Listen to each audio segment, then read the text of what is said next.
అందరికీ నమస్కారం. ఈరోజు మనం ఒక స్టూడెంట్ జర్నీ గురించి మాట్లాడుకుందాం. చదువులో చాలా వెనుకబడిన ఒక విద్యార్థి, అందరిలో ఒకరిగా ఉండిపోయిన తాను అందరికంటే ముందు వరుసలోకి ఎలా రాగలుగుతాడు? ఈ అద్భుతమైన మార్పు వెనుక ఉన్న స్టెప్స్ ఏంటో వివరంగా తెలుసుకుందాం. చాలాసార్లు ఒక స్టూడెంట్ మనసులో మెదిలే మాట ఇదే, నా వల్ల కాదు, నేనేమీ నేర్చుకోలేను.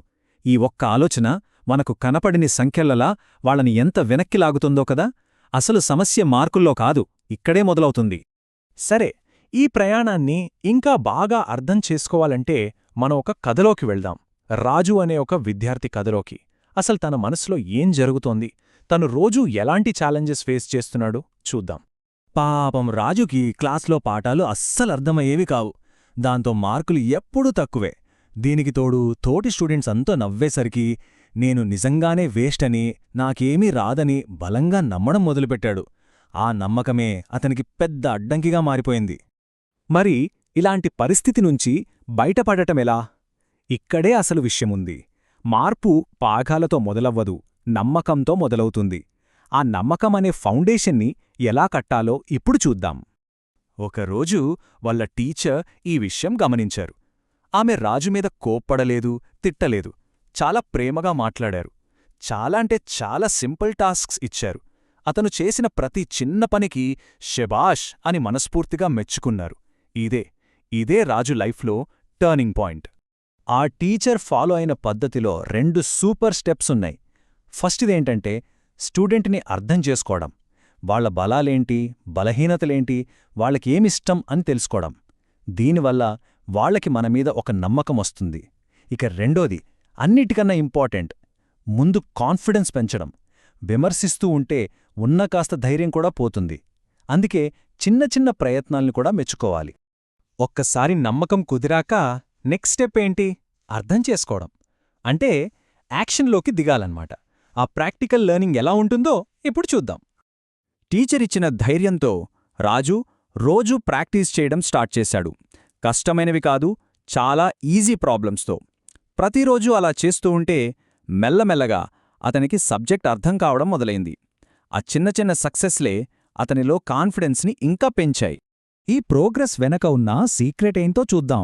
మొదటిది, పెద్ద పెద్ద గోల్స్ కాదు, చిన్నగా ఈజీగా రీచ్ అవ్వగలిగే టార్గెట్లు పెట్టాలి. రెండోది, చదువుని బోర్ కొట్టించకుండా యాక్టివిటీస్ ద్వారా గేమ్స్ లాగా నేర్పించాలి. ఫైనల్గా, రెగ్యులర్ ప్రాక్టీస్ ఉండాలి. తప్పులు చెప్తే తిట్టకుండా, ఇలా చేస్తే ఇంకా బెటర్ అని ఫీడ్బ్యాక్ ఇవ్వాలి. ఈ 3 చాలా ముఖ్యం. సరే, టీచర్ ప్రయత్నం చాలా గ్రేట్. కానీ నిజంగా ఒక పర్మనెంట్ చేంజ్ రావాలంటే ఇంకా ఎవరు సపోర్ట్ కావాలి? ఆ సపోర్ట్లో ఉన్న పవర్ ఏంటో చూద్దాం. అయితే ఇక్కడ ఒక ఇంట్రెస్టింగ్ క్వశ్చన్ వస్తోంది. ఒక్క టీచర్ కష్టపడితే సరిపోతుందా? ఆలోచించండి. ఒక స్టూడెంట్ స్కూల్లో ఉండేది కొన్ని గంటలే, మరి మిగతా టైమంతా ఇంట్లోనే కదా. అక్కడ సిచ్యుయేషన్ ఎలా ఉండాలి? రాజు విషయంలో వాళ్ల పేరెంట్స్ కూడా చాలా సపోర్ట్ చేశారు.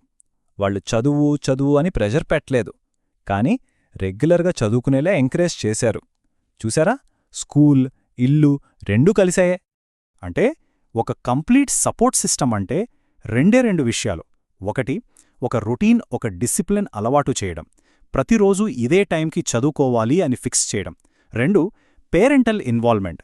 స్కూల్లో టీచర్ ఏం చేస్తున్నారో ఇంట్లో పేరెంట్స్కి తెలియాలి. ఆ ఇద్దరూ కలిసి పనిచేసినప్పుడే అసలైన మార్పొస్తుంది.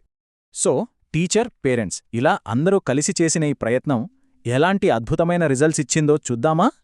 ఇది నిజంగా కాన్ఫిడెన్స్ వైపు రాజు చేసిన ఒక సూపర్ జర్నీ. ఈ ట్రాన్స్ఫర్మేషన్ చూడండి.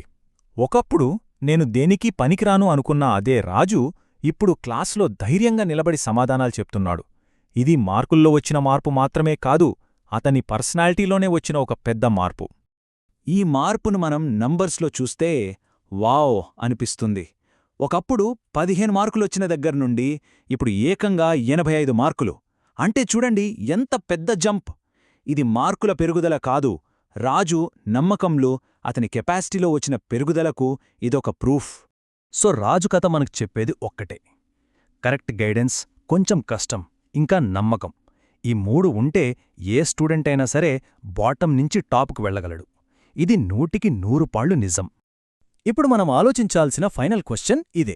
ఈరోజు మనం సహాయం చేయగల రాజు ఎవరు? మన చుట్టూ ఉండే పిల్లల్లో అలాంటి రాజుని గుర్తించి మనం ఒక చిన్న హెల్ప్ చేయగలమా? ఒక్కసారి ఆలోచించండి.